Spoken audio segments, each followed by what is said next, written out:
umwanya n'uwanyu nyakubahwa perezida. Bayobozi mu nzego zitandukanye z'igihugu cyacu,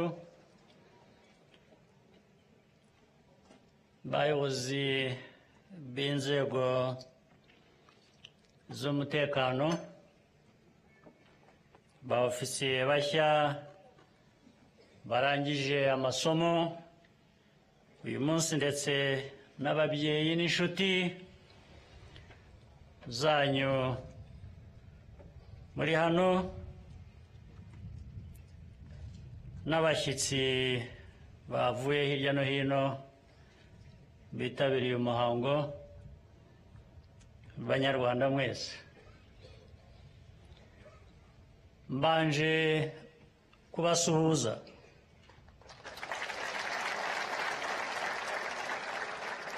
Nishimiye kandi kuba ndi kumwe namwe uyu munsi twakira abofisiye bashya mu ngabo z'igihugu cyacu cy'u Rwanda. Nagira ngo nshime buri wese muri mwe kubw'umurava n'ubushake mwagaragaje mu myitozo ikomeye mwanyuzemo kugera kuri uyu munsi, nk'uko twabibwiwe n'abari babayoboye. Ndashimira ababatoje kuba baragize uruhare rukomeye mu kubategura kugira ngo namwe muzitware neza mu nshingano mwahawe. Turashimira ibihugu by'inshuti twafatanyije mu burezi n'amahugurwa mwahawe. Ubufatanye nk'ubu ntibufasha gusa mu kubaka ingabo zikomeye, ahubwo bunagaragaza ubucuti butuma ibihugu bikomeza gutera intambwe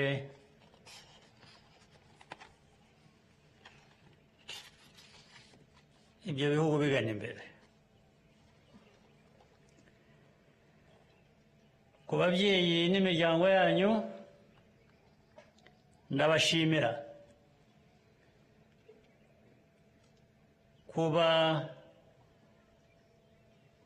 barabashyigikiye, bagashyigikira icyemezo cyanyu cyo kwinjira muri uyu mwuga w'icyubahiro nubwo waba utoroshye.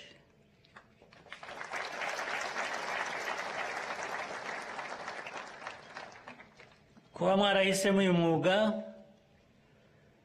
turabishima cyane, kandi bifitiye akamaro gakomeye igihugu cyacu.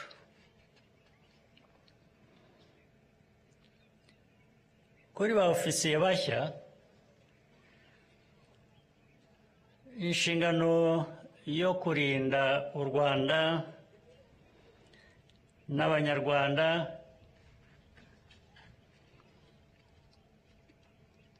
mugomba kuyuzuza uko bikwiye. Iyo nshingano muyumva neza.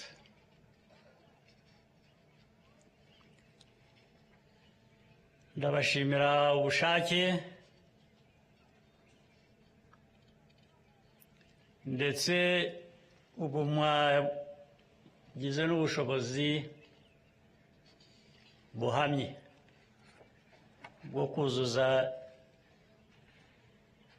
izo nshingano.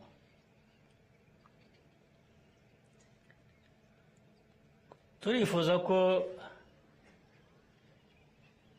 mwarinda igihugu cy'u Rwanda n'Abanyarwanda n'abagituye.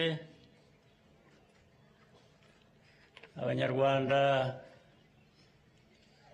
ni miliyoni 14 ubu.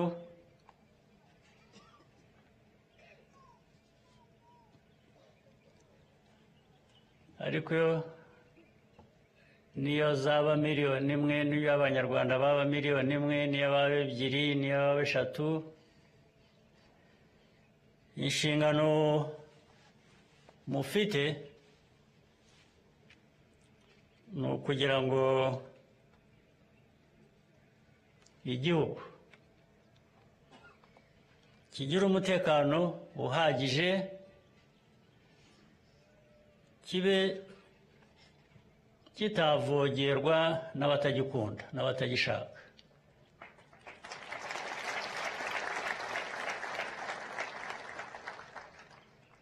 Turashaka amahoro. U Rwanda rukeneye amahoro.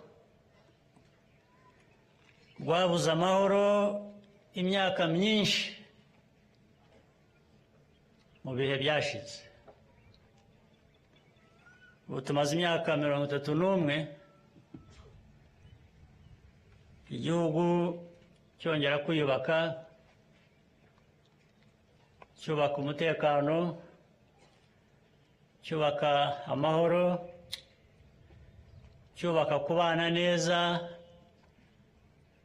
hagati y'Abanyarwanda n'Abanyarwanda n'abandi b'ibindi bihugu. Ni inshingano ikomeye buri wese agomba guhagurukira akagiramo uruhare. Uruhare rwanyu rero mwebwe aba-ofisiye muri hano rutangiye ubu. Ni uruhare rubasaba byinshi. Ni uruhare rubasaba kwitanga. Ni uruhare rubasaba discipline. Ni uruhare rubasaba imyumvire myiza. Ni uruhare ruzabasaba kwitanga kugira ngo mwebwe ubwanyu mubeho neza, n'abanyu n'inshuti, mbese igihugu cyose kibona aho gihera gitera imbere mu majyambere.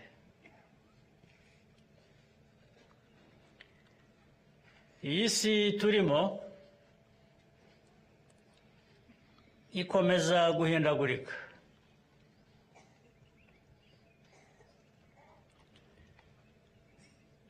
Ibibazo bikaba byinshi ndetse nabyo bikagenda bihinduka.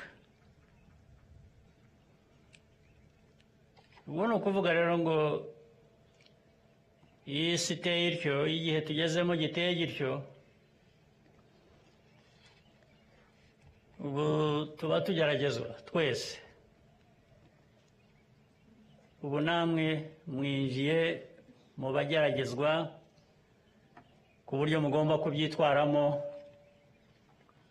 Isi yahinduka igana habi, ntibajyane muri iyo nzira. Mukaguma mu nzira ibereye Abanyarwanda, ibereye u Rwanda, ndetse ikibihungabanya cyaba ari icyo guhangana nacyo. Ubu ibyo mumaze kunyuramo byarabateguye kugira ngo muzahangane neza, mutsinde ibigeragezo ibyo ari byo byose.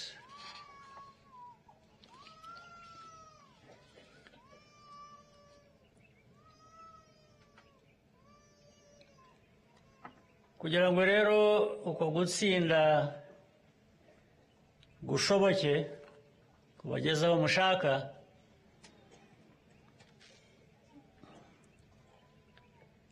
mugomba gufata iya mbere mukajyana n'igihe, igihe kitabajyanye,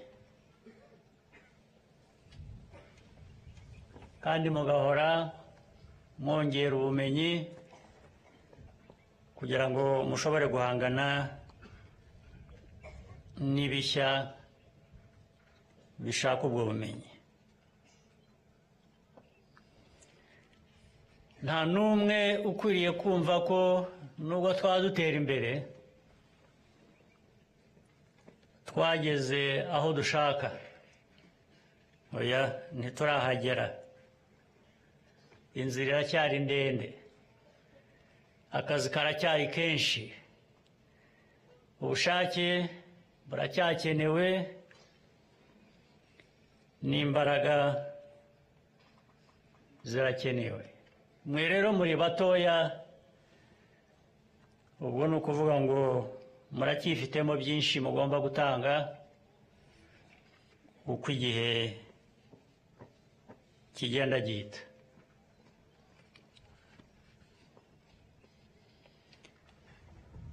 Ingabo z'igihugu cy'u Rwanda zagize uruhare mu kubaka igihugu, mu kugiteza imbere, kugeza n'uyu munsi mwinjiye muri uwo mwuga. N'iki gihugu kibatezeho n'ibihe biri imbere buri wese. Igihugu kimutezeho ibyo ngibyo.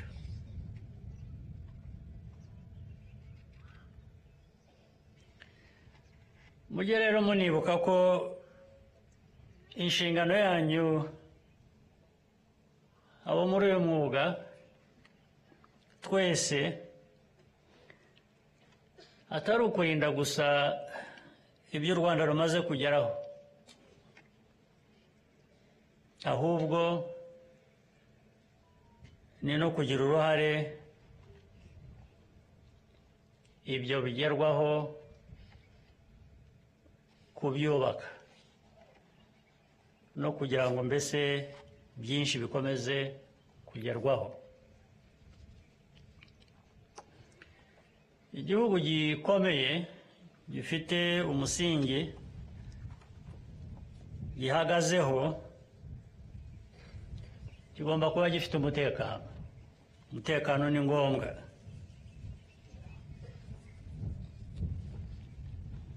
Igihugu rero kigashingira ku mutekano kigatera imbere. Abanyarwanda bose n'abo muri uyu mwuga babifitemo uruhare.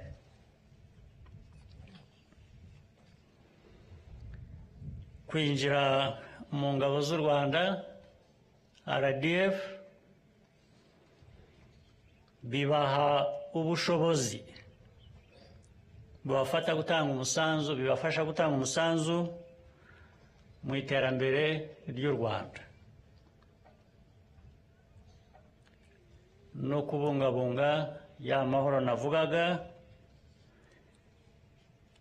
adakwiye kugarukira mu Rwanda gusa, ariko ndetse n'umusanzu wacu waba ukenewe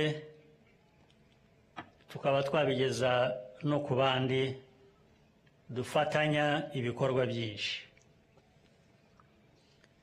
hirya no hino ku isi aho ariho hose.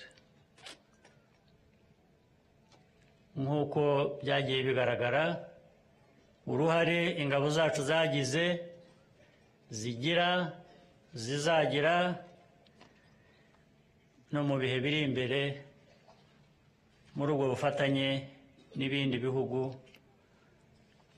nk'uko hari ibidufasha, hari n'ibyo natwe twagira uruhare mu gutera inkunga.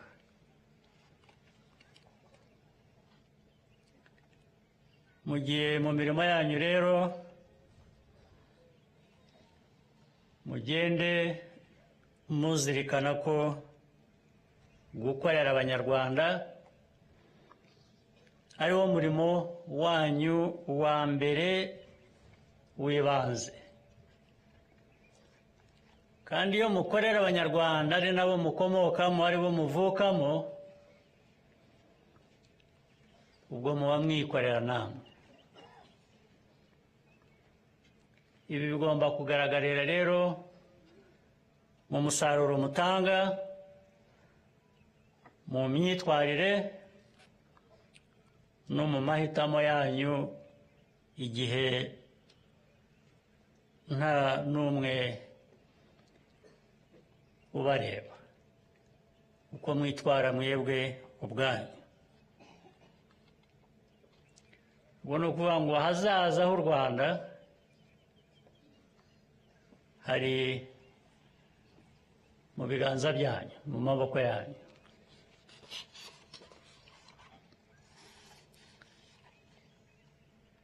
Ubushobozi mufite bugaragara muzabukoreshe uko bikwiye, tubatezeho byinshi, ariko mujye muhera no kwitwara neza, mwifate neza, murinde ubuzima bwanyu, imibereho, mugire uruhare no ku bireba abanyu. Hari imico mibi hanze aha, ndetse iyo tutari dusanganywe tukayiga ahandi, mugerageze ukuntu iyo mico mibi mwayirinda. Mwirinde ubusinzi, ibintu byo kunywa inzoga zikagutesha, iyo zagutesheje umutwe zigutesha n'imirimo, zigutesha na ya nshingano mwarahiriye. Ibiyobyabwenge, urumva ko ufite ubwenge bwayobye ntabwo aba acyuzuza inshingano. Byose kandi bikomokamo ibintu bitwara ubuzima bw'abantu, bihereye no kuri mwebwe ubwanyu abakiri bato. Ntabwo rero twakwifuza ko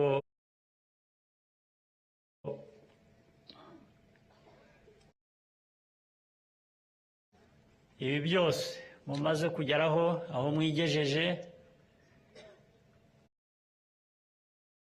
byagira bitya gusa bikaba imfabusa umunsi umwe, kubera ko warushijwe imbaraga n'imico mibi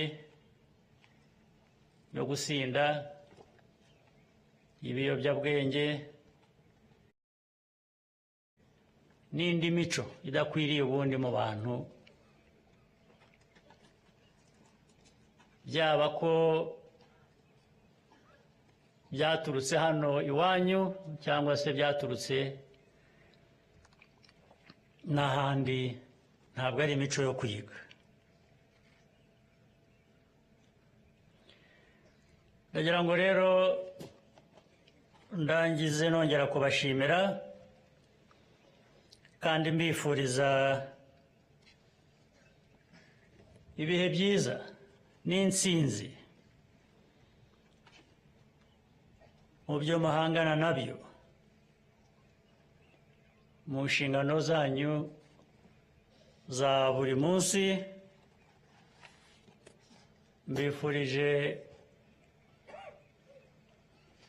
n'amahoro y'Imana n'imigisha mu buzima bwanyu buri imbere. Murakoze cyane.